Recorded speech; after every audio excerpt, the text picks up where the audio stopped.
Olá Inês, bem-vinda ao nosso podcast. Sem saúde mental não há saúde e hoje vamos abordar o tema de riscos psicossociais.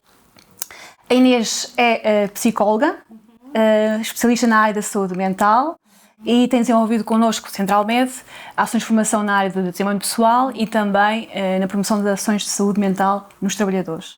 Vamos abordar este assunto que para nós é extremamente caro, digamos assim, é um assunto que é complexo, riscos psicossociais. Muitas vezes não é entendido, porque, dada a sua complexidade, como é que nós podemos abordar de uma forma simples estes temas, falar um pouco sobre os riscos associados aos trabalhadores, à organização e também à sociedade de uma forma geral. Abordar aqui também algumas estratégias, quer para os indivíduos, organizações e sociedade, perceber que metodologias, que estratégia é que nós podemos adotar na avaliação desses riscos e também percebemos que efetivamente eles existem. Nas ações de formação, muitas vezes, quando pedimos aos nossos formandos que identifiquem perigos e riscos, o biológico, o físico, o ergonómico surge logo à cabeça, mas acabam por se esquecer do fenómeno de riscos psicossociais. E para desmistificar este conceito, começamos aqui por uma questão simples. O que é que isto significa? De riscos psicossociais, o que é que nós podemos aqui identificar, como é que os podemos descrever? Usou talvez a palavra certa, porque eles são efetivamente muito complexos, tanto de entender como de abordar, mas são essencialmente muito relevantes. E até usou aí uma palavra na introdução que foi caros, não é? E eles são caros em muitas dimensões. E quando falamos de riscos psicossociais, falamos essencialmente de circunstâncias, de condições, de fatores dentro do âmbito laboral, do âmbito organizacional que nos causam danos. Se calhar será a forma mais simples de o explicar. E falamos de danos para a saúde mental, que depois têm consequências do ponto de vista não só psicológico, mas emocional, social e individual também, não é? E saúde física, porque as coisas estão certamente muito relacionadas. E falamos aqui de características, por um lado, individuais, não é? Porque tudo na minha organização pode estar efetivamente a correr muito bem e serem características minhas que fazem com que a minha relação com o trabalho possa ser mais danosa, mas falamos a maior parte das vezes de condições ou de circunstâncias organizacionais e que depois trazem estes danos para as pessoas, estes riscos, estas consequências, umas mais evidentes, obviamente, do que outras. Muito bem, nós falamos aqui na questão da saúde. Para nós é fácil, para a maior parte das empresas é fácil falar sobre riscos biológicos, riscos químicos, riscos físicos, ergonómicos. Quando se trata de riscos psicossociais, as pessoas muitas vezes esquecem-se que eles também existem e que vão impactar de uma forma muito negativa a vida dos indivíduos, mas também das empresas e também da sociedade.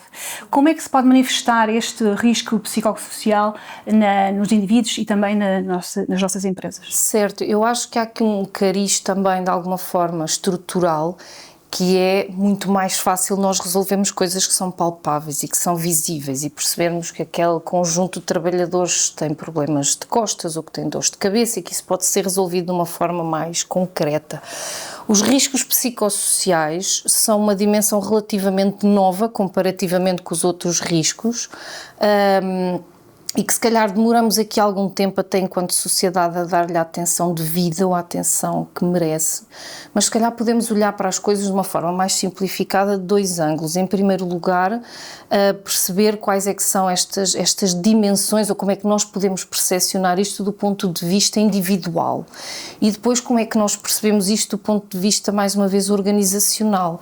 E eu se calhar começava por aqueles que possam talvez ser mais fáceis, que é quase responder à pergunta de como é que eu me sinto no meu local de trabalho. E se efetivamente o meu local de trabalho é um sítio muito pouco prazeroso, onde há conflitos permanentes, onde eu não me sinto validado, onde eu não me sinto que tenho importância, que o meu trabalho não tem significância, onde não existe autonomia, onde me sinto muito cansado. Eu escutava outro dia alguém contar-me que era já um ritual sair de casa e entre a casa e o trabalho ir a chorar no carro para depois conseguir aguentar um dia de trabalho. Isto repetia-se durante 5 dias, até ao domingo à noite, quando amanhã já tenho que voltar. e portanto nós percebemos como é que nos sentimos no local de trabalho, e se calhar o sinal mais evidente e mais democratizado e que todos conhecemos é a ideia do stress, não é? Sinto-me estressado, não durmo bem à noite, não me sinto bem, ir trabalhar é uma coisa penosa, não é? Outro dia alguém me contava, tenho a sensação que vou para uma tortura, não é? Aquilo é um espaço de tortura. E depois os sinais que a própria organização e as próprias organizações têm que estar preparadas para ver, nomeadamente a grande rotatividade, as baixas médicas, porque é que o presentismo, o absentismo, porque é que todos estes fenómenos estão a acontecer. Isto não pode ser atribuído simplesmente aos trabalhadores, não podemos ter um grupo de 200 pessoas com estas problemáticas e achar que foi tudo um erro de casting e que não escolhemos bem as pessoas para trabalhar connosco. Inês, falou aí na questão do absentismo e também presentismo. Fala-se cada vez mais nesses dois termos. Pode distinguir um e o outro? Sim, sim. E eles são muito curiosos porque são efetivamente diferentes, se bem que o presentismo é um conceito que foi notado muito mais recentemente. Isto, o absentismo, sempre ouvimos falar disto, não é? Que significa simplesmente esta ausência, não é? Ou porque a pessoa está de baixa médica, ou porque não aparece, ou porque justifica, ou porque não está presente. O absentismo tem uma vantagem, não é? Que nós sabemos que não podemos contar com aquela pessoa naquele dia ou naquela semana. Uma coisa é eu ter uma equipa de 10 pessoas e dizer, olha, neste momento eu só posso contar com 5, porque eu tenho 3 pessoas doentes em casa e uma está de licença de maternidade e a outra está de férias, não é? E, portanto, eu penso, eu nestes recursos tenho aqui 5 pessoas para trabalhar. Outra coisa é o presentismo, que é muito mais complexo, que se resume à ideia de estar, mas não estar. A pessoa até está presente, a pessoa cumpre os horários, a pessoa circula no local de trabalho, mexe no computador, vai à impressora, faz um conjunto de chamadas, convive, socializa, é muito mais difícil de detectar. A posteriori, depois é muito complexo perceber afinal o que é que aconteceu, não é? Mas eu tenho cá 10 pessoas, não é? Mas o trabalho não aparece feito, não há produtividade, portanto a pessoa está presente, mas a cabeça dela não está ali, não é? Portanto, e depois associa-se a isso até outros conceitos como a desistência silenciosa. Eu estou aqui, vou passando pelos pingos da chuva até que alguém repare, e isso às vezes demoram-se meses. Depois isto é muito danoso para as equipas, porque em termos de quantidade elas estão lá, mas em termos de produtividade, performance, não existem, não é? Estão, mas não estão. Inês, quando estamos a abordar a questão do impacto no indivíduo, temos também de ter aqui alguma consideração na parte física, ou seja, estamos a falar das doenças mentais, não é? Do risco psicossocial, mas que poderão também ter impacto na questão física do trabalhador. Sim, certamente. Todas estas questões dos riscos psicossociais, apesar de terem este nome que parece limitativo, no fim de contas, os riscos psicossociais têm consequências para as sociedades, para as organizações e para os indivíduos nas várias dimensões de saúde, incluindo aqui a saúde física. E, portanto, nós temos aqui muitos fenómenos de somatização, não é? De questões que terão a sua origem provavelmente no stress, na pressão, no burnout, e que depois têm reflexos, não é? Porque a nossa mente, no fim de contas, ela não tem voz, não é? Muitas vezes manifesta-se através do nosso corpo. A questão das insónias, do mal-estar, de questões gástricas, de questões de ordem cardiovascular, neurológicas e até há alguma associação com questões até de ordem oncológica, não é? Que poderão ter aqui de facto origem nas nossas preocupações e em níveis de stress muito exacerbados, porque aquilo que o nosso stress faz é colocar o nosso corpo numa posição, numa situação de alerta permanente, mesmo quando ela não, ou quando não existe nada concreto, não é? Portanto, é uma ativação excessiva das nossas defesas e do nosso organismo para um risco que às vezes não existe ou que não é visível e que é no fim de contas abstrato, e portanto é como se estivéssemos sempre num alerta extraordinário e excessivo, e portanto isto tem aqui um conjunto de recursos dispendidos de forma às vezes útil, mas muitas vezes de forma desnecessária, mas estamos em constante ativação, não é? Cuidado, vem aí qualquer coisa, isto vai correr mal, não é? Portanto isto tem que ter e tem quase sempre reflexos na nossa qualidade de vida, e isso depois também se reflete na nossa saúde. É muito evidente a irritabilidade, é muito evidente as questões associadas ao sono, à parte da alimentação. Ouvimos muitas pessoas dizerem, eu não tenho apetite nenhum, ou como sem controlo, não é? Todas estas questões, a tensão muscular habitualmente nos ombros, nas costas. Muitas vezes as lesões musculoesqueléticas derivam também, ou poderão derivar, da nossa exposição ao risco psicossocial. Sim. Exatamente, de questões de ordem mais mental, que depois se refletem no nosso corpo, que é uma forma, no fim de contas, de é um alerta. Um alerta. Não é? Muito sim. Bem. E que tipo de papel tem a liderança nestes fatores promotores dos riscos psicossociais? Ou seja, falámos aqui da questão também da carga excessiva de trabalho, não é? Da falta, ausência de recursos suficientes para conseguirmos fazer o nosso trabalho da melhor forma.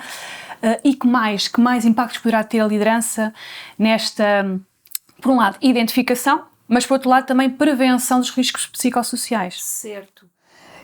Antes de mais, e se andássemos assim uns passinhos para trás, talvez o mais importante das lideranças é funcionarem como modelos, não é? Como modelos de bem-estar e de saúde mental, que é mais uma camada já para os grandes desafios que as lideranças hoje têm. E, portanto, é muito mais difícil esta ideia, se calhar um bocadinho clichê, da ideia do exemplo, não é?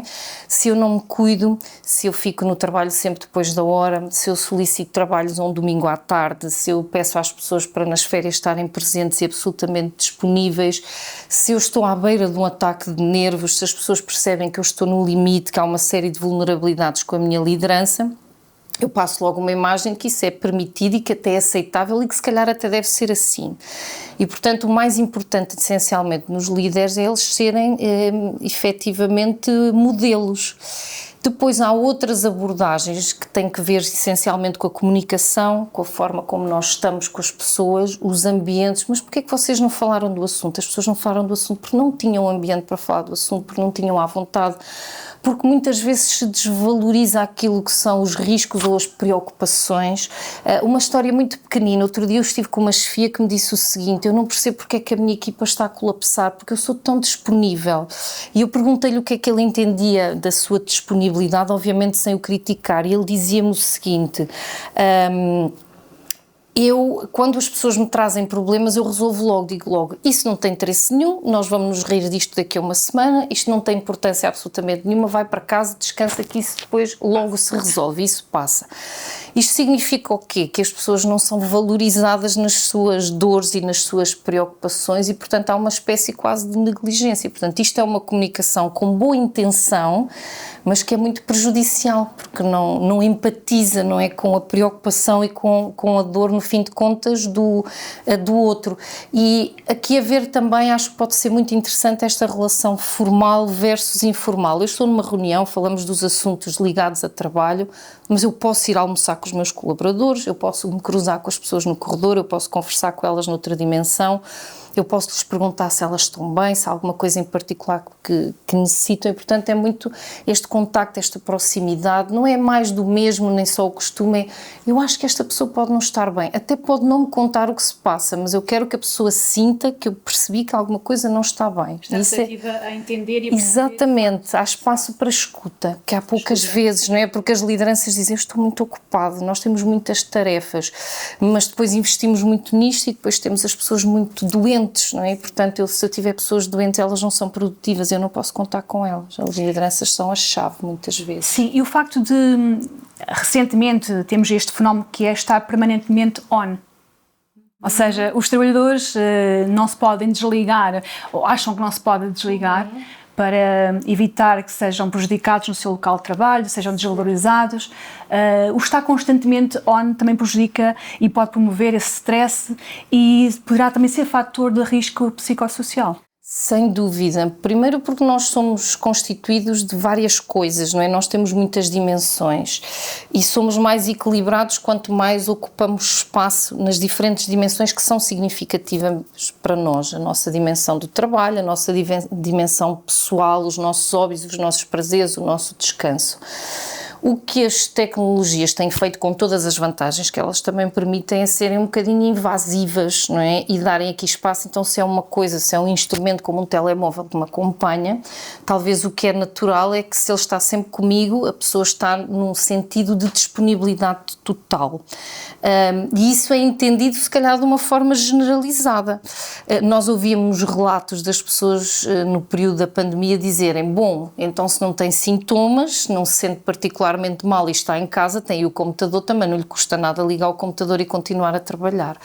Isto tem muitos riscos porque invade o nosso espaço pessoal, até mental, a importância da recuperação, do descanso, de termos espaço para nós, para pensarmos nos nossos projetos pessoais, nas nossas ambições, nos nossos próximos passos. E quando me fez a pergunta, houve uma correção quase instantânea de temos mesmo que estar sempre disponíveis e quais são os riscos disto. E há uma percepção de que eu, de facto, tenho que estar disponível. E depois, se fôssemos analisar isto, eu tenho que estar disponível porquê? Porque senão isto dá a entender, tem a ver aqui com uma série de conotações, até culturais e das organizações, que é se eu não estiver disponível, tenho má vontade, sou preguiçoso, não sou reconhecido, não tenho, a minha disponibilidade tem que ser permanente e tem que ser total. Isso não é verdade. E às vezes o grande risco, eu pergunto às pessoas em contexto de formação, se olharmos para as consequências, o que é o pior que vos pode acontecer? Se calhar eu posso ser despedida. Isso é concreto, isso é uma realidade. Se eu não atender o telefone às 11 da noite, eu sou despedido. Se o meu espaço pessoal e o meu fim de semana for invadido, quais são as consequências? Eu faço sempre esta sugestão muito rápida, que é para as pessoas de uma forma, obviamente, responsável. Quando falo de responsabilidade, é também do autocuidado, de uma forma, se calhar não radical, mas gradual e de alguma responsabilidade, irem ajudando os outros a definir os seus limites, não é? Portanto, se eu não atender o telefone 2 ou 3 vezes, se calhar é provável que não me voltem a telefonar. E, portanto, eu assim vou conseguindo aqui fazer um equilíbrio, que as pessoas pegam no telefone e pensam, a esta hora a pessoa já não me vai ligar, não é costume que o faça. Isto é um trabalho de duas frentes, que às vezes são os próprios trabalhadores que têm que fazer.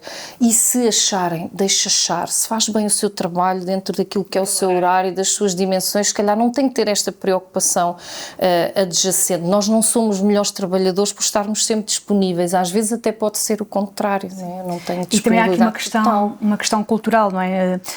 Os países nórdicos têm mais esse cumprimento do horário, somos mais produtivos durante esse período de horário de trabalho. Nós, latinos, somos mais permissivos nesse prolongar. Sim. Muito bem, falamos aqui então numa dimensão mais individualista, não é? Mais individual, que vai afetar certamente o nosso trabalhador. E em termos também organizacionais. Falámos também da questão do absentismo, do presentismo, da falta de produtividade, ou vai impactar, alguém que esteja sob risco psicossocial vai impactar também a produtividade, o clima organizacional da empresa. E em termos sociais, como é que pode impactar a sociedade de uma forma genérica? Isso tem sido cada vez mais investigado e estudado. E os estudos que existem em Portugal dizem-nos coisas absolutamente preocupantes, porque os custos e os encargos do presentismo, do absentismo, da ausência, do desinteresse, da desmotivação só falamos de milhões e milhões que são perdidos todos os anos com estas perdas de produtividade e, portanto, isto tem consequências. Se calhar não há uma maneira muito científica de o dizer, mas se calhar nós todos, enquanto cidadãos, percebemos que há uma generalização do stress e da irritabilidade. Nós vamos ao supermercado, andamos no trânsito e percebemos que as pessoas estão cada vez mais tensas, mais impacientes e que podem resultar de questões pessoais, mas talvez muitas vezes associado ao stress. Até porque os números nos dizem uma coisa muito interessante. Quando perguntamos às pessoas porque é que elas estão estressadas, a maior parte das pessoas associa ao trabalho. Se calhar mais de 80% das pessoas dizem, onde é que vem o seu stress? O meu stress vem do meu trabalho. E, portanto, há aqui uma dimensão muito pesada. Isto depois tem encargos muito grandes em termos de baixas médicas, estas faltas de produtividade, este peso económico muito grande em termos de evolução, de capacitação, de uma percepção generalizada que o mercado de trabalho é um sítio muito cruel, não é? As pessoas trabalham porque precisam, mas trabalham se calhar cada vez menos com prazer e com satisfação e com alegria, e isso é cada vez mais raro. Portanto, depois isto tem custos muito grandes para o nosso PIB, para a nossa economia, para a nossa evolução, para a nossa criatividade, e há uma generalização dos problemas psicológicos, às vezes estas questões associadas à ansiedade e à depressão, muitas vezes quando as vamos explorar, pois o trabalho está aqui metido nesta equação, não é? Portanto, isto tem custos e tem impactos muito grandes que eu acho que têm sido de alguma forma assim empurrados para um cantinho, parece que não tem assim muito... Enquanto as coisas se mantiverem e der para o gasto, não é? Nós vamos... Estas questões são secundárias, eu acho que elas são urgentes neste momento já. Essa urgência de olhar para os riscos psicossociais, tal como nós já temos vindo a falar sobre os riscos de segurança e do trabalhador, não é? Que é mais evidente. Se eu tiver uma ferida, eu consigo rapidamente identificar que tenho uma lesão, logo vou tratar. A questão mental é mais difícil de perceber. Sim. E também a minha pergunta é no sentido de entendermos, ainda há um estigma sobre quem está com algum problema mental. Eu julgo, eu vou também responder já à questão, mas vou também ajudar. É possível nós, no nosso dia-a-dia, mais facilmente vamos a um terapeuta, não é? Vamos a um massagista, vamos a um ortopedista, o que seja, do que dizer vou ao psicólogo. Há ou não há ainda um estigma sobre essa questão? Eu acho que ainda há, e eu acho que ele ainda nos deve preocupar, se bem que tenho esta percepção de que esse estigma pode estar aqui e nós vivemos numa fase do mundo de reavaliação, até muito de conceitos em várias dimensões. Eu acho que a questão aqui da pandemia, que teve quase tudo de catastrófico, teve aqui algumas coisas boas, e talvez uma das coisas boas que a pandemia trouxe foi este contacto muito global e macro com as pessoas consigo próprias e com as suas problemáticas e com as questões da saúde mental. Portanto, eu acho que este período pandémico, que curiosamente, entre outras características, teve a característica de obrigar as pessoas, se calhar, a pensar um bocadinho mais sobre a sua vida e sobre elas próprias e a verem-se ao espelho com uma atenção e com um pormenor diferente. Acho que houve aqui uma evolução interessante. Pessoas que se calhar nós nunca imaginemos que o pudessem fazer ou que pudessem verbalizar, dizer, eu hoje tenho que sair um bocadinho mais cedo porque vou ao psicólogo. Ainda há um estigma, não é? Portanto, será que a pessoa está bem? Já andas metida nisto? Mas é para quê? Estás com algum problema? Eu, quando tenho um problema, tento resolver sozinho. Portanto, ainda há aqui uma conotação que é muito enraizada e nós carregamos às costas durante muitos anos, que estas questões da terapia são para pessoas muito fracas, muito fragilizadas, com questões de saúde mental gravíssimas, para loucos, para doentes. Eu digo esta frase muitas vezes espontaneamente porque me faz todo sentido. A procura de ajuda é um ótimo sinal de saúde mental, não é? Quando as pessoas pensam, talvez eu não esteja no meu melhor, que não temos que estar sempre, porque nós passamos a vida, ao longo da nossa vida nós vamos ter sempre dores de costas, vamos partir um pé, se calhar vamos ter uma alergia e, portanto, nós achamos que isto é normal. Porque é que ao longo da nossa vida as nossas circunstâncias mentais não haveriam de estar mais fragilizadas num momento ou outro. E fortalecê-las, não é? Portanto, isto de ir à procura de ajuda é um excelente sinal de que nós estamos bem, de autocuidado, que nos preocupamos connosco. Sem dúvida, sem dúvida. Falamos aqui dos riscos, falamos também aqui da questão, e quando se fala dos riscos a nível de segurança, nós falamos muito do tempo de exposição e daquilo que pode acontecer, portanto, o tempo e também a frequência com que estamos expostos ao risco. Sim. A nível de segurança. O mesmo também tem que ser feito aqui, a nível de riscos psicossociais, portanto, quanto mais tempo tivermos expostos a esse risco, quanto mais frequência tivermos sobre esse risco, de facto vai impactar uma maior percentagem a possibilidade de nós virmos a desenvolver uma doença a nível de foro mental. E a questão aqui é percebermos como é que podemos avaliar nas empresas esta questão de riscos psicossociais. A questão do tempo é muito interessante aqui também na equação, e ela também nos importa até da perspectiva do trabalho, porque nós passamos se calhar a maior fatia até do nosso dia no trabalho. Se isto for um espaço danoso e de riscos, isto tem que ter aqui obviamente consequências. Eu acho que o primeiro passo, talvez o mais difícil de todos, é haver aqui uma abertura e uma aceitação para as empresas e as organizações serem capazes de fazer aqui uma avaliação, até informal, interna, em debate, em discussão, em reunião, irmos avaliando. Já repararam, naquele departamento mais de metade das pessoas estão em casa, já repararam que temos perdido trabalhadores, já repararam que ao fim de 2 meses as pessoas se vão todas embora. E este talvez seja o passo mais difícil, não é? Das pessoas fazerem uma avaliação do que está a acontecer à sua volta, sem externalizar sempre ou sem desculpabilizar, ou sem externalizar sempre o que está a acontecer. Quando este passo acontece, e que pode ser trabalhado num sentido informal, mas também formal, numa reunião com alguém que possa acompanhar os especialistas nestas áreas dos riscos psicossociais, depois seguem-se outros passos, não é? Nós vamos fazer aqui uma avaliação mais formal. Nós hoje temos um conjunto muito interessante e muito preciso de instrumentos de avaliação de riscos psicossociais, o COPSO, que é provavelmente o mais conhecido, e que até tem uma vantagem muito interessante. Não só avalia riscos, mas avalia fatores protetores, não é? O que é que não é bom, mas o que é que equilibra, não é? Nós ganhamos muito mal e as nossas condições são muito duras, mas temos um espírito de equipa extraordinário. Que acaba por compensar. Exatamente, para fazer aqui um jogo de equilíbrio. É importante também até da própria autoestima organizacional, perceber que também temos coisas boas, porque quase todas as organizações efetivamente as têm.